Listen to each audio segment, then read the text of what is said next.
Le premier ministre britannique Winston Churchill a remarqué célèbrement après la guerre que le sous-marin allemand était la seule chose qui l'a vraiment effrayé pendant toute la durée du conflit. Aujourd'hui, tout comme à l'époque, la simple mention des sous-marins allemands évoque des images de tueurs d'acier impitoyables traquant les océans, chassant les navires marchands insoupçonnés qui traversent les gantelets posés devant eux. Alors que la Luftwaffe allemande manquait de puissance pour bombarder la Royaume-Uni jusqu'à la soumission, les sous-marins allemands, en revanche, menacèrent la survie du pays et, par association, l'avenir d'une Europe libre de la tyrannie nazie, en étranglant les approvisionnements vitaux nécessaires en provenance d'Amérique du Nord pour maintenir le pays en vie.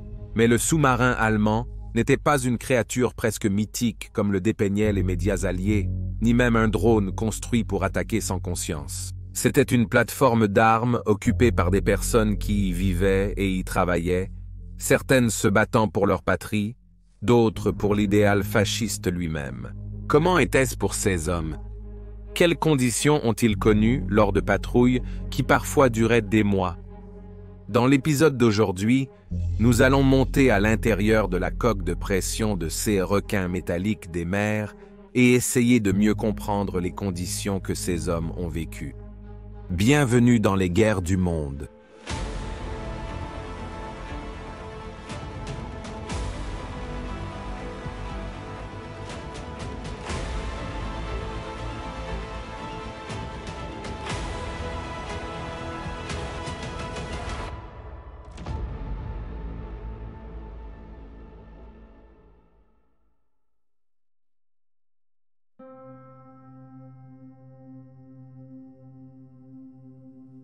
Parmi les classes de sous-marins utilisées par la Kriegsmarine allemande lors de la Seconde Guerre mondiale, le type 7C était sans aucun doute l'épine dorsale de la flotte de Karl Dönitz, avec 568 exemplaires achevés et mis en service. Évolution naturelle du type 7B précédent, le C avait une plus grande portée, ce qui était d'une importance vitale pour la flotte de sous-marins, s'ils devaient intercepter les convois alliés loin dans l'Atlantique Nord, où les avions britanniques, canadiens et plus tard américains avaient initialement du mal à les atteindre depuis leur base terrestre. Ces machines menaçantes déplaçaient seulement 769 tonnes d'eau en surface, moins de la moitié de celle d'un destroyer typique de l'époque, et ne mesuraient que 67 mètres de long, 6,2 mètres de large et 6 mètres de haut à la tour de Koning. Dans cet espace, une cinquantaine de membres d'équipage devaient vivre, travailler et bien sûr combattre les marines alliées qui les chassaient à leur tour.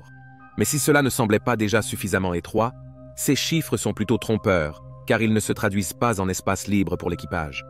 Loin de là, presque chaque espace disponible était rempli de quelque chose, que ce soit des tuyaux, équipements électriques, armements et bien sûr des provisions pour les longues patrouilles.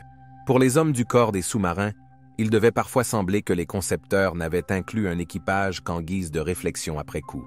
Mais le sous-marin n'était pas destiné aux croisières de plaisir. Le sous-marin était une arme de guerre impitoyable, et à ce titre comprenait un armement de 14 torpilles de 21 pouces, alimentant les 5 tubes lance-torpilles du type 7C4 à l'avant et un à la proue. Portant une puissante ogive à haute explosivité et capable de voyager à plus de 40 nœuds une fois qu'un commandant de sous-marin compétent avait un navire ennemi en vue, il y avait de fortes chances que ce navire soit touché, et seuls les navires de guerre les mieux protégés pouvaient avoir une chance de survivre. Et si une seule torpille ne suffisait pas, aucun capitaine de sous-marin qui se respecte ne partirait sans tirer une seconde fois et finir le travail. Pour les navires marchands transportant les fournitures vitales vers la zone de guerre, il y avait presque aucune chance de survivre à un tir. Cependant, au début, les torpilles n'étaient pas la seule arme utilisée par les sous-marins, car leurs équipages ont souvent constaté que leur proie était si mal protégée qu'ils pouvaient utiliser leurs canons de pont de 88 mm pour les éliminer. Cela n'a cependant pas duré longtemps, car la Marine royale et la Marine royale canadienne ont rapidement organisé leur flotte pour protéger les navires marchands dans le système de convoi éprouvé. Face à des destroyers ayant une puissance de feu bien supérieure à celle de leurs sous-marins, ils ont été contraints de mener presque exclusivement des attaques de torpilles en immersion, sauf en de très rares occasions, frappant presque sans avertissement puis s'échappant du carnage qu'ils avaient infligé avec une discrétion égale. Cependant, le sous-marin n'était pas parfait, et sa plus grande faiblesse, et celle qui serait pleinement exploitée par les Alliés, était que contrairement à la croyance populaire de l'époque, ils n'étaient pas de véritables sous-marins. En fait, ils passaient la plupart de leur temps en surface, ne plongeant que pour attaquer un navire ennemi ou pour échapper aux escortes et aux avions alliés. Cela était dû à leur batterie, leur fournissant l'énergie pour fonctionner sous l'eau, avait une durée de vie relativement courte avant de se vider, obligeant le sous-marin à faire surface et à fonctionner avec leur moteur diesel conventionnel pendant qu'ils se rechargeaient. Mais cela, bien sûr, les exposait à la détection et à l'attaque de navires et d'avions. La durée de vie de la batterie du sous-marin était plus courte en cas de poursuite d'une cible nécessitant de la vitesse. En surface, un sous-marin était un mauvais navire de guerre, manquant de canons pour se battre avec les Alliés, tandis qu'être un mauvais gardien de la mer signifiait qu'il n'était pas assez agile pour utiliser ses torpilles comme un bateau torpilleur. Ainsi, alors qu'il était submergé, un sous-marin était le chasseur, mais en surface, il était la proie.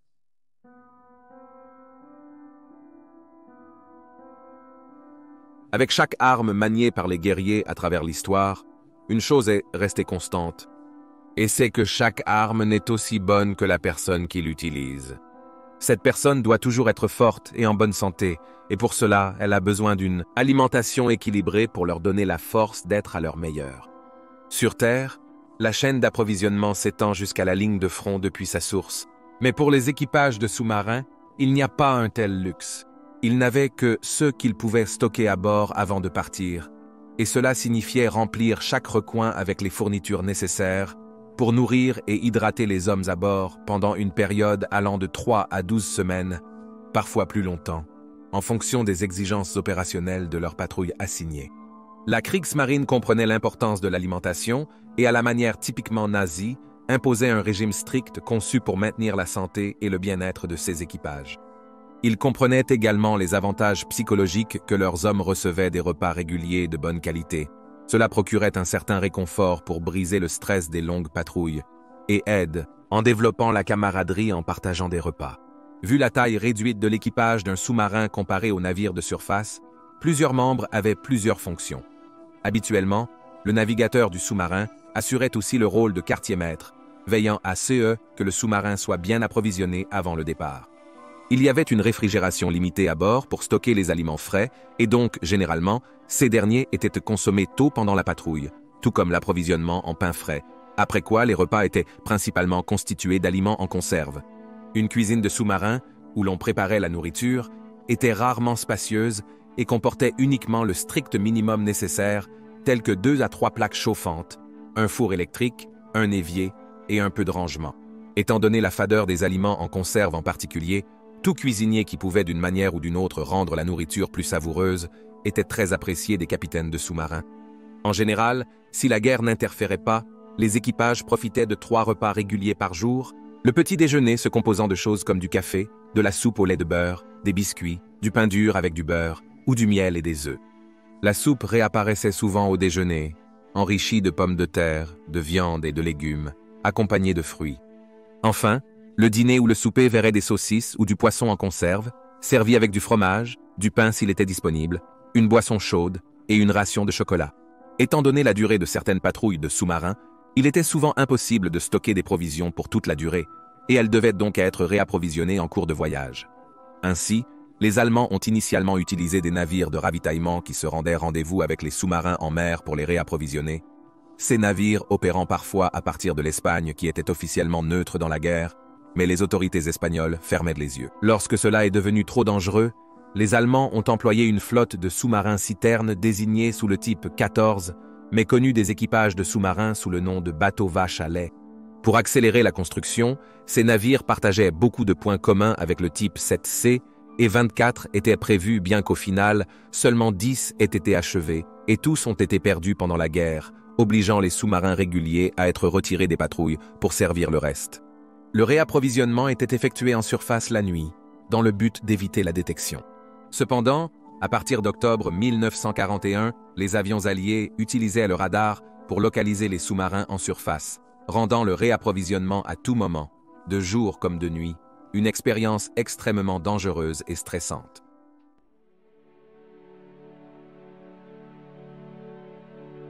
Les équipages de sous-marins travaillaient toute la journée selon une rotation de 3 équipes, chacune durant 8 heures, avec une équipe qui dormait, une autre en service et une troisième effectuant les diverses tâches pour maintenir les sous-marins.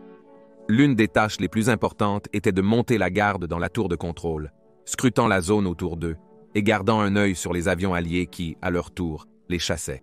Pendant les mois d'été, c'était généralement l'une des tâches les plus appréciées, car elle offrait aux hommes de l'air frais et du soleil. Mais pendant les mois d'hiver, c'était l'une des plus détestées. Les sous-marins avaient notoirement de mauvaises qualités de navigation en surface et étaient secoués même par le temps le plus légèrement agité. Assis bas sur l'eau, les équipages en veille étaient souvent trempés par des vagues qui engloutissaient leurs sous-marins tout en étant balancés de côté à côté au sommet de la tour, pouvant rendre tous les marins, sauf les plus aguerris, violemment malades.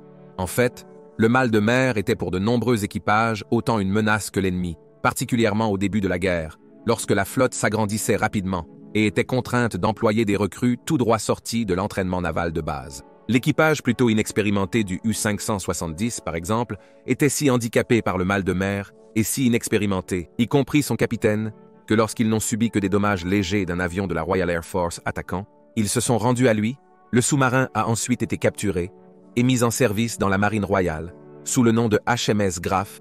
Revenir d'un quart de veille orageux offrait peu de répit. Les hommes n'avaient presque pas de change de vêtements et aucun moyen de les sécher correctement, ce qui signifie qu'ils étaient laissés à sécher naturellement tout en continuant leurs tâches.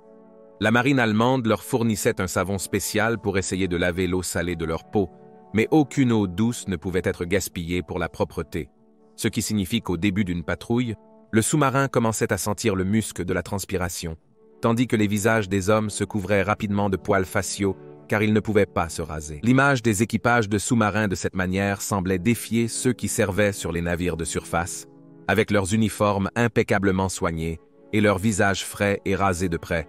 Mais ils ont gagné un énorme respect en conséquence pour avoir prospéré dans un environnement aussi sale et avoir eu un impact incroyable sur l'effort de guerre allié qui dépassait de loin leur taille. Parmi l'équipage, des spécialistes tels que les radioamateurs travaillaient souvent en dehors du quart de l'équipage principal, tandis que ceux en charge des torpilles vivaient presque entièrement dans leur compartiment, dormant même là sur des lits superposés ou des hamacs. Avec autant d'activités pendant leurs heures de travail, le sommeil était toujours une denrée précieuse pour l'équipage. Des lits superposés étaient accumulés dans les rares espaces disponibles du sous-marin, souvent autour du couloir central. Le sommeil était généralement perturbé par le passage de l'équipe de travail d'un bout à l'autre du sous-marin. L'intimité était presque inexistante pour l'équipage, sauf pour aller aux toilettes. Et même là, avec seulement 2 toilettes à bord, desservant 50 hommes, ils jouissaient rarement d'un moment de tranquillité pour accomplir cette fonction corporelle vitale, car le prochain homme attendrait bientôt son tour. Certains des membres d'équipage les moins populaires étaient ceux qui prenaient leur temps. C'était particulièrement vrai lors de la première patrouille, car au moins une toilette était sacrifiée pour un stockage supplémentaire, redevenant disponible une fois son contenu utilisé. Cependant, lors de la traque d'une cible, il était strictement interdit de tirer la chasse d'eau, car on craignait que le bruit soit capté par les hydrophones à bord des escortes alliées qui écoutaient les activités des sous-marins allemands. Ce n'était pas la seule menace que les toilettes présentaient pour les équipages de sous-marins, comme l'ont découvert les hommes à bord du plutôt malchanceux U-1206. N'étant pas correctement formés à l'utilisation du système d'égout, un ingénieur à bord a tourné le mauvais robinet, provoquant une inondation des toilettes et finalement le remplissage du sous-marin avec de l'eau qui a atteint les batteries. L'entrée d'eau dans le compartiment des batteries était l'un des scénarios les plus redoutés pour un sous-marin, car cela pouvait provoquer des courts-circuits et la création de gaz de chlore. CE qui est exactement ce qui s'est passé. Les hommes suffocants du U-1206 ont été contraints de faire surface au large de l'Écosse et d'ouvrir leurs écoutilles pour l'air, après quoi ils ont été promptement attaqués, les forçant à abandonner leurs sous-marins, qui ont rapidement coulé. Étant donné ces conditions, afin de remonter le moral de leurs hommes, de nombreux capitaines de sous-marins ont employé diverses méthodes de distraction. Cela incluait la lecture, le chant, des jeux comme les échecs et des compétitions, les prix étant souvent une ration supplémentaire de chocolat. Certains des nazis les plus engagés ont également utilisé tout temps libre disponible pour aider à promouvoir la destruction de l'ennemi par Hitler en lisant Mein Kampf ou en diffusant des enregistrements de certains des discours galvanisants du Führer. Cela est devenu particulièrement important plus tard dans la guerre, lorsque les nouvelles de la terrible dévastation causée sur la patrie par les bombardements alliés les ont atteints au port. La pensée de leurs proches réduits en néant pesait lourdement sur l'esprit des jeunes marins cachés, dans ceux que beaucoup d'entre eux appelaient alors des cercueils d'acier. Bien que la menace des sous-marins n'ait jamais disparu jusqu'à la capitulation de l'Allemagne, leur efficacité avait été considérablement réduite, alors que les tactiques et la technologie alliées avaient érodé la quasi-invulnérabilité dont ils avaient précédemment bénéficié. Même la plongée offrait peu de protection désormais, avec l'avènement de la technologie primitive du sonar et l'amélioration des armes, telles que le système de mortier anti-sous-marin Hérisson. Pour de nombreux jeunes marins malheureux, leurs derniers moments de vie les ont trouvés blottis dans leur sous-marin, faiblement éclairés, écoutant le bruit sourd de l'hélice d'un navire d'escorte allié tranchant l'eau, devenant de plus en plus fort à mesure qu'il se rapprochait. Des éclaboussures seraient entendues, indiquant qu'ils étaient attaqués, puis les armes exploseraient. Le bruit à l'intérieur des sous-marins était assourdissant. Ils étaient secoués dans tous les sens, projetant l'équipage comme des billes.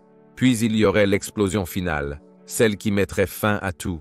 Un bruit sourd, suivi presque instantanément par l'obscurité éternelle de la mort. Et voilà la dure réalité de la vie dans un sous-marin allemand. Veuillez laisser un commentaire ci-dessous avec vos propres pensées et réactions. Et n'oubliez pas d'aimer cette vidéo et de vous abonner pour soutenir la chaîne. Merci d'avoir regardé, et je vous verrai la prochaine fois.